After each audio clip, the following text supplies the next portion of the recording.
আসসালামু আলাইকুম। আমি আপনাদেরকে বলেছিলাম যে আমি একটা আমের গাছের ভিডিও দিয়েছিলাম যে আমের গাছটা কেন মারা যাচ্ছে।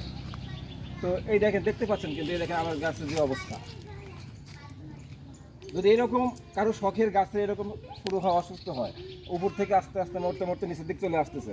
যেমন এই একটা গাছ, আমার দেখুন এই একটা গাছ, এই একটা গাছ দেখেন, এই গাছটা কিন্তু উপর থেকে মরতে মরতে নিচে চলে যাচ্ছে, মারা গেছে, মানে এই উপর থেকে কিন্তু শুকায় গেছে। এখানে কিন্তু আবার নতুন কুশি গজাচ্ছে। তাহলে এই গাছটাকে আমাকে বাঁচাতে হবে, কারণ এটা ড্রাই ব্যাক রোগের আক্রান্তের কারণে এই কাজগুলো হচ্ছে। এই জন্য আমাকে কী করতে হবে, এই গাছটাকে বাঁচাতে হবে। এই গাছটাকে বাঁচাতে গেলে আমাকে যে কাজ করতে হবে সেটা হচ্ছে আপনার, আসলে আমি কীভাবে বাঁচাবো, কী ওষুধ প্রয়োগ করলে গাছটা বাঁচবে, বিস্তারিত আপনাদের সঙ্গে তুলে ধরবো। আশা করি আপনারা আমার সঙ্গে থাকবেন। আসলে আপনি দেখাচ্ছি আপনাদেরকে। এর জন্য আমাকে কিছু বিষ প্রয়োগ করতে হবে। আর এই গোড়াতে, এটার গোড়া কিন্তু ময়লা আছে, ঠিক আছে, এটা পরিষ্কার করতে হবে, পরিষ্কার করে নিতে হবে। আর বিশেষ করে আপনাকে এখানে আমাকে কিছু সার প্রয়োগ করতে হবে, দানাদার যে বীজ বা সার আছে, যেমন এইটা বিভিন্ন কোম্পানির হতে পারে, দেখা হতো বিভিন্ন কোম্পানির হতে পারে। এটা আমি এই কোম্পানির প্রয়োগ করছি, এটা আপনি গাছের গোড়ায় পরিমাণ মতো দিবেন। এরপরে আরও কিছু বিষ আছে আপনার, যেমন এই যে হেমোক্সিন যে পাউডারগুলো আছে, এটা কিন্তু একটা বিষ। এটা দিলে কি হবে, এটা দ্রুত এই যে গাছের উপর থেকে যে ডগাটা মরে যাচ্ছে, উপর থেকে যে কুশিগুলো মরে যাচ্ছে, এটা প্রয়োগ করলে, এই যে অটোস্টিন এগুলো প্রয়োগ করলে, এই ক্যাপসার এগুলো প্রয়োগ করলে কি হবে, দ্রুত এগুলো ভালো হয়ে যাবে।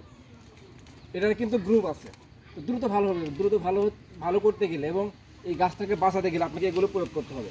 এই জন্য এগুলো কী করতে হবে, এগুলো আপনাকে পরিমাণ মতো সবগুলো নিতে হবে। আমি যেহেতু এটা আমার বাসাতে আমার অল্প কয়েকটা গাছ দেখতেই পাচ্ছেন, এই লাইনে কয়েকটা আমের গাছ আছে, আমের গাছ বা শখের কিছু গাছ আছে আর কি। এইগুলোকে বাঁচানোর জন্য আমার ড্রপের প্রয়োজন নাই, যে বড় আমি বীজ দেওয়া যে ড্রপ বা মেশিন নেওয়ার প্রয়োজন নাই আমার। এই যে একটা বোতল আছে, একটা মেশিন কিনছি, এটার মধ্যেই ইনশাল্লাহ হয়ে যাবে। পানি দিয়েছি, এবার এর মধ্যে আমি এটা কিন্তু মোট দেবো না, সামান্য পরিমাণে কিছু দিব আমি। আর এখানে কত বিঘাতে কতটুকু প্রয়োগ করতে হবে বিস্তারিত কিন্তু লেখা আছে এই পাশে, আপনারা দেখলে বুঝতে পারবেন। তো সেই মোতাবেক কতটুকু প্রয়োজন 1 লিটার পানিতে, সেইটা আমরা পরিমাণ মতো দিয়ে এরপরে আমরা স্প্রে করব। সপ্তাহে 2 বার স্প্রে করব। 10 থেকে 15 দিনের মধ্যে ইনশাল্লাহ গাছ দেখবেন আবার সুস্থ হয়ে গেছে। তো সঙ্গেই থাকুন। পোকা আছে না, এই পোকাগুলি ভালো হবে আর শিকড় বৃদ্ধি হবে।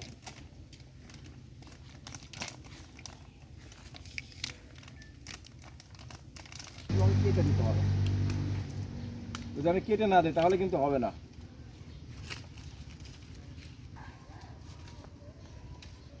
দেখতে পাবেন যে মরে মরে গাছ একদম পাতাই হয়ে গেছে।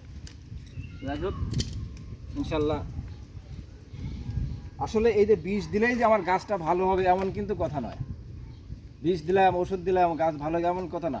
আমার জাস্ট চেষ্টা, ভালো করার মালিক হচ্ছে উপর আল্লাহ। আমার শুধু চেষ্টা, আমার চেষ্টা এবং প্রচেষ্টা, তাই না?